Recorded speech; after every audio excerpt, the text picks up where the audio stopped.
August 12 ಮಂಗಳವಾರ ಅತ್ಯಂತ ಶಕ್ತಿಶಾಲಿ ಶ್ರಾವಣ ಮಾಸ ಕೃಷ್ಣ ಪಕ್ಷದ ಸಂಕಷ್ಟಹರ ಚತುರ್ಥಿಯನ್ನು ಆಚರಿಸಲಾಗುತ್ತದೆ. ಶ್ರಾವಣ ಮಾಸದಲ್ಲಿ ಮಾಡುವ ಪೂಜೆ ಪುನಸ್ಕಾರ ಆರಾಧನೆಗಳಿಗೆ ದುಪ್ಪಟ್ಟು ಫಲ ಸಿಗುವುದಲ್ಲದೆ ದೇವಾನುದೇವತೆಗಳ ಅನುಗ್ರಹ ಪ್ರಾಪ್ತಿಯಾಗುತ್ತದೆ. ಅದರಲ್ಲೂ ಮಂಗಳವಾರ ಸಂಕಷ್ಟಹರ ಚತುರ್ಥಿ ಬಂದರೆ ಅದನ್ನು ಅಂಗಾರಕ ಸಂಕಷ್ಟಹರ ಚತುರ್ಥಿ ಎಂದು ಕರೆಯುತ್ತಾರೆ. ಇಂಥ ಶಕ್ತಿಶಾಲಿ ದಿನ ಮತ್ತೆ ಮತ್ತೆ ಬರುವುದಿಲ್ಲ. ಹಾಗಾಗಿ ಮಂಗಳವಾರದ ದಿನ ಪ್ರಥಮ ಪೂಜಿತನ ಅನುಗ್ರಹಕ್ಕಾಗಿ ತಪ್ಪದೆ ನಿಮ್ಮ ಕೈಲಾದಷ್ಟು ಪೂಜೆ ಪುನಸ್ಕಾರ ಮಾಡಿ. ಪ್ರತಿಯೊಂದು ಸಂಕಷ್ಟಹರ ಚತುರ್ಥಿಯನ್ನು ಒಂದೊಂದು ಹೆಸರಿನಿಂದ ಪೂಜಿಸಿ ಆರಾಧಿಸಲಾಗುತ್ತದೆ. ಹಾಗೆಯೇ ಶ್ರಾವಣ ಮಾಸದ ಈ ಅಂಗಾರಕ ಸಂಕಷ್ಟಹರ ಚತುರ್ಥಿಯನ್ನು ಹೇರಂಬ ಸಂಕಷ್ಟಹರ ಚತುರ್ಥಿ ಎನ್ನುವ ಹೆಸರಿನಿಂದ ಕರೆಯಲಾಗುತ್ತದೆ.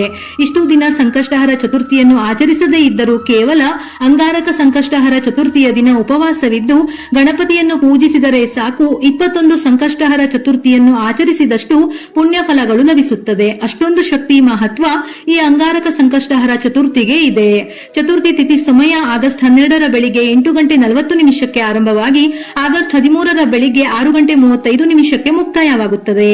ಚಂದ್ರೋದಯದ ಸಮಯ ಆಗಸ್ಟ್ 12 ರಾತ್ರಿ 8:53.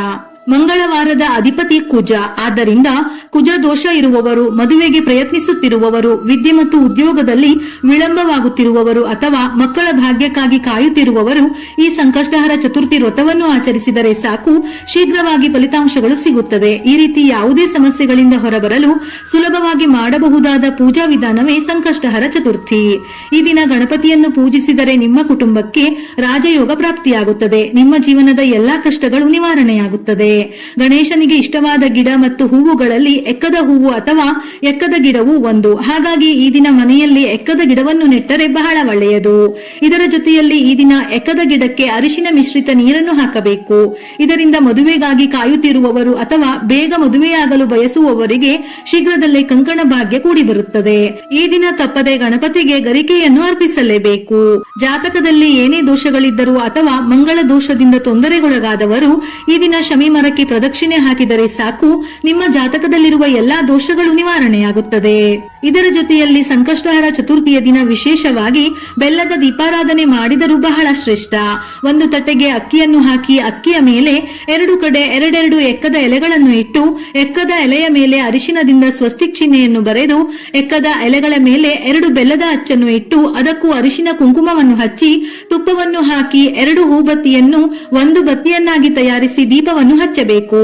ನಂತರ ಅಕ್ಕಿ ಮತ್ತು ಬೆಲ್ಲದಿಂದ ಬೆಲ್ಲದನ್ನ ತಯಾರಿಸಿ ನೈವೇದ್ಯವಾಗಿ ಸೇವಿಸಬೇಕು. ಈ ದೀಪಾರಾಧನೆಯಿಂದ ಇಷ್ಟಾರ್ಥ ಸಿದ್ಧಿಯಾಗುತ್ತದೆ. ಗಣೇಶನ ಸಂಪೂರ್ಣ ಅನುಗ್ರಹ ಲಭಿಸುತ್ತದೆ. ನೆನಪಿರಲಿ, ಈ ದೀಪಕ್ಕೆ ತುಪ್ಪವನ್ನೇ ಉಪಯೋಗಿಸಬೇಕು. ಯಾಕೆಂದರೆ ಬೆಲ್ಲದಿಂದ ನೈವೇದ್ಯವನ್ನು ತಯಾರಿಸಿ ಮನೆಯಲ್ಲಿರುವ ಪ್ರತಿಯೊಬ್ಬರೂ ಸೇವಿಸಬೇಕು. ಒಂದು ವೇಳೆ ಎಕ್ಕದ ಎಲೆ ಸಿಗದೇ ಇದ್ದವರು ವೀಳ್ಯದೆಲೆಯ ಮೇಲೂ ದೀಪಾರಾಧನೆ ಮಾಡಬಹುದು. ಗಣೇಶನಿಗೆ ತುಪ್ಪ ಬೆಲ್ಲವನ್ನು ನೈವೇದ್ಯ ಮಾಡಿ ನಂತರ ಅದನ್ನು ಹಸುವಿಗೆ ಗೋಗ್ರಾಸದ ರೀತಿಯಲ್ಲಿ ತಿನ್ನಿಸಬೇಕು. ಇದರಿಂದ ಮನೆಯಲ್ಲಿ ಆರ್ಥಿಕ ಸಮೃದ್ಧಿ ನೆಲೆಸುತ್ತದೆ. ನೆನೆಸಿದ 21 ಕಡಲೆಕಾಳಿನ ಹಾರವನ್ನು ತಯಾರಿಸಿ ಗಣೇಶನಿಗೆ ಅರ್ಪಿಸಿದರೂ ನಿಮ್ಮ ಇಷ್ಟಾರ್ಥ ನೆರವೇರುವುದಲ್ಲದೆ ಉತ್ತಮ ಫಲಗಳನ್ನು ಪಡೆಯಬಹುದು. ಶುಕ್ಲಾಂಬರಧರಂ ವಿಷ್ಣುಂ ಶಶಿವರ್ಣಂ ಚತುರ್ಭುಜಂ ಪ್ರಸನ್ನ ವದನಂ ಧ್ಯಾಯೇತ್ ಸರ್ವ ವಿಘ್ನೋಪಶಾಂತಯೇ ಅಥವಾ ಓಂ ಗಂ ಗಣಪತಯೇ ನಮಃ ಈ ಮಂತ್ರವನ್ನು 21 ಬಾರಿಯಾದರೂ ತಪ್ಪದೆ ಜಪಿಸಿ. ಇನ್ನು ದೀರ್ಘಕಾಲದ ಅನಾರೋಗ್ಯ ಸಮಸ್ಯೆಗಳಿಂದ ಬಳಲುತ್ತಿರುವವರು ಈ ಸಂಕಷ್ಟಹರ ಚತುರ್ಥಿ ದಿನದಂದು ರಾತ್ರಿಯ ಸಮಯದಲ್ಲಿ ಚಂದ್ರನನ್ನು ನೋಡುತ್ತಾ ಚಂದ್ರನಿಗೆ ಹಾಲಿನಿಂದ ಅರ್ಘ್ಯವನ್ನು ಅರ್ಪಿಸಿದರೆ ಅನಾರೋಗ್ಯ ಸಮಸ್ಯೆಗಳೆಲ್ಲ ದೂರವಾಗಿ ಉತ್ತಮ ಆರೋಗ್ಯ ಲಭಿಸುತ್ತದೆ. ವೀಳ್ಯದೆಲೆಯಲ್ಲಿ ಹಣವನ್ನು ಆಕರ್ಷಿಸುವ ಶಕ್ತಿ ಇದೆ. ಹಾಗಾಗಿ ನಾಳೆಯ ದಿನ ಗಣೇಶನಿಗೆ ವೀಳ್ಯದೆಲೆಯನ್ನು ಅರ್ಪಿಸುವುದರಿಂದ ಸಂಪತ್ತು ವೃದ್ಧಿಯಾಗುತ್ತದೆ. ನಿಮ್ಮ ಕುಟುಂಬದಲ್ಲಿರುವ ಎಲ್ಲಾ ಸಮಸ್ಯೆಗಳು ದೂರವಾಗಿ ನಿಮ್ಮ ಕುಟುಂಬಕ್ಕೆ ಸುಖ ಸಂತೋಷ ಸಂಪತ್ತು ಬರಲು ಮನೆಯಲ್ಲಿರುವ ಅಷ್ಟ ದಾರಿದ್ರ್ಯಗಳು ದೂರವಾಗಿ ಹಣವು ವೃದ್ಧಿಯಾಗಿ ನಿಮ್ಮ ಮನೆಗೆ ಬರಬೇಕೆಂದರೆ ಈ ಸಂಕಷ್ಟಹರ ಚತುರ್ಥಿ ದಿನದಂದು 1 ನಿಂಬೆ ಹಣ್ಣನ್ನು ಕೆಂಪು ಬಟ್ಟೆಯಲ್ಲಿ ಕಟ್ಟಿ ನಿಮ್ಮ ಮನೆಯ ಮುಖ್ಯ ಬಾಗಿಲಿಗೆ ಕಟ್ಟಿ. ಗಣಪತಿಯ ಅನುಗ್ರಹದಿಂದ ನಿಮ್ಮ ಮನೆಗೆ ಸಮೃದ್ಧಿ ಲಭಿಸುತ್ತದೆ. ಕೆಂಪು ಬಣ್ಣದ ಹೂವುಗಳಿಂದ ಗಣಪತಿಯನ್ನು ಪೂಜಿಸಿದರೆ ನಿಮ್ಮ ಪೂಜೆಗೆ ದುಪ್ಪಟ್ಟು ಪುಣ್ಯ ಸಿಗುತ್ತದೆ. ಅದರಲ್ಲೂ ಗಣಪತಿ ಪೂಜೆಯಲ್ಲಿ ದಾಸವಾಳ ಹೂವಿದ್ದರೆ ತುಂಬಾ ಶ್ರೇಷ್ಠ. ನಿಮ್ಮ ಇಷ್ಟಾರ್ಥಗಳು ಈಡೇರಲು ಕೇವಲ ದಾಸವಾಳ ಹೂವುಗಳಿಂದ ಗಣೇಶನನ್ನು ಪೂಜಿಸಿದರೂ ಅದ್ಭುತ ಫಲ ಸಿಗುತ್ತದೆ.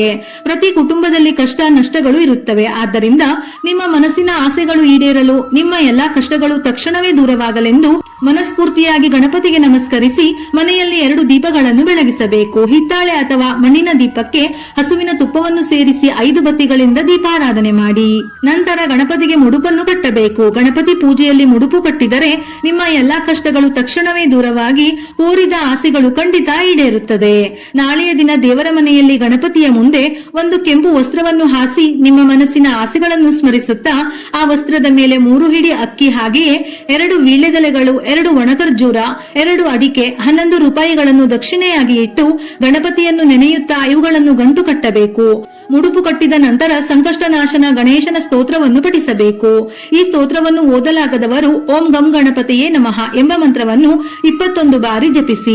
ಸೂರ್ಯಾಸ್ತದ ನಂತರ ಅಂದರೆ ಸಂಜೆ 6 ಗಂಟೆಯ ನಂತರ ಮತ್ತೆ ಸ್ನಾನ ಮಾಡಿ ಪೂಜಾ ಕೋಣೆಯಲ್ಲಿ 1 ದೀಪ ಬೆಳಗಿಸಿ ಗಣಪತಿಗೆ ನಮಸ್ಕರಿಸಿ ದೇವರ ಮನೆಯಲ್ಲಿರುವ ಮುಡುಪನ್ನು ಬಿಚ್ಚಿ ಆ ಮುಡುಪಿನಲ್ಲಿರುವ ಅಕ್ಕಿಯಿಂದ ಪೊಂಗಲ್ ತಯಾರಿಸಿ ಆ ಪೊಂಗಲ್ ಅನ್ನು ದೇವರ ನೈವೇದ್ಯಕ್ಕೆ ಅರ್ಪಿಸಿ.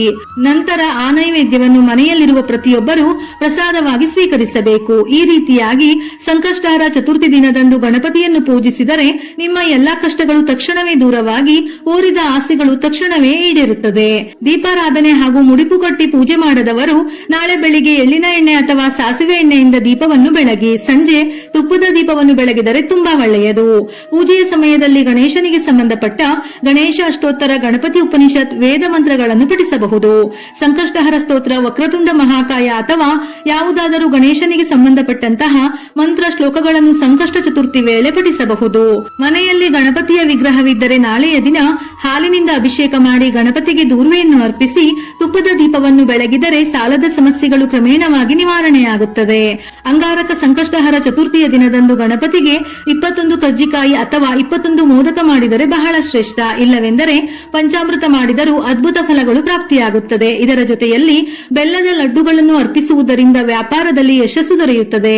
ಬೆಲ್ಲವನ್ನು ಸಮೃದ್ಧಿ ಮತ್ತು ಯಶಸ್ಸಿನ ಸಂಕೇತವೆಂದು ಹೇಳುತ್ತಾರೆ. ಇದರಿಂದ ಗಣಪನ ಆಶೀರ್ವಾದ ದೊರೆಯುತ್ತದೆ. ಇದು ವ್ಯವಹಾರದಲ್ಲಿ ಹೆಚ್ಚಿನ ಗಳಿಕೆ ಅಂದರೆ ಹಣಕಾಸಿನ ವಿಷಯದಲ್ಲಿ ಯಾವುದೇ ಅಡೆತಡೆಗಳಿದ್ದರೂ ನಿವಾರಣೆಯಾಗಿ ವೃದ್ಧಿಯಾಗುತ್ತದೆ. ಇನ್ನು ಸಂಜೆ ಚಂದ್ರೋದಯದ ಸಮಯದಲ್ಲಿ ಚಂದ್ರನಿಗೆ ತಪ್ಪದೆ ಅರ್ಘ್ಯವನ್ನು ಅರ್ಪಿಸಿ ನಮಿಸಿ ಸಂಕಷ್ಟಹರ ಚತುರ್ಥಿಯ ವ್ರತವನ್ನು ಸಂಪೂರ್ಣಗೊಳಿಸಬೇಕು. ಸಂಕಷ್ಟಹರ ಚತುರ್ಥಿಯನ್ನು ಆಚರಿಸುವುದರಿಂದ ಪುತ್ರ ಸಂತಾನ ಪ್ರಾಪ್ತಿ, ಕುಜ ದೋಷ ನಿವಾರಣೆ, ಆರ್ಥಿಕ ಸಮಸ್ಯೆಗಳು, ಅನಾರೋಗ್ಯ ಸಮಸ್ಯೆಗಳು, ಉದ್ಯೋಗ ವ್ಯವಹಾರ ಸಮಸ್ಯೆಗಳು, ಹೀಗೆ ಎಷ್ಟೇ ಸಮಸ್ಯೆಗಳಿದ್ದರೂ ನಿವಾರಣೆಯಾಗುತ್ತದೆ. ಒಂದು ವೇಳೆ ವ್ರತವನ್ನು ಮಾಡದೇ ಇದ್ದರೂ ಸಹ ಅಂಗಾರಕ ಸಂಕಷ್ಟಹರ ಚತುರ್ಥಿಯ ದಿನ ಈ ಮೇಲಿನ ಪರಿಹಾರಗಳನ್ನು ಮಾಡಿದರೆ ದುಪ್ಪಟ್ಟು ಫಲ ಸಿಗುವುದಲ್ಲದೆ ಗಣೇಶನ ಸಂಪೂರ್ಣ ಅನುಗ್ರಹ ಪ್ರಾಪ್ತಿಯಾಗುತ್ತದೆ. ವಿಡಿಯೋ ಇಷ್ಟ ಆಗಿದ್ದಲ್ಲಿ ಮರೆಯದೆ ಲೈಕ್ ಕೊಟ್ಟು ನಿಮ್ಮವರಿಗೆ ಶೇರ್ ಮಾಡಿ. ಇದೇ ರೀತಿಯ ಮನಮುಟ್ಟುವ ಉಪಯುಕ್ತ ಮಾಹಿತಿಗಳಿಗಾಗಿ ಮತ್ತೆ ಭೇಟಿಯಾಗೋಣ.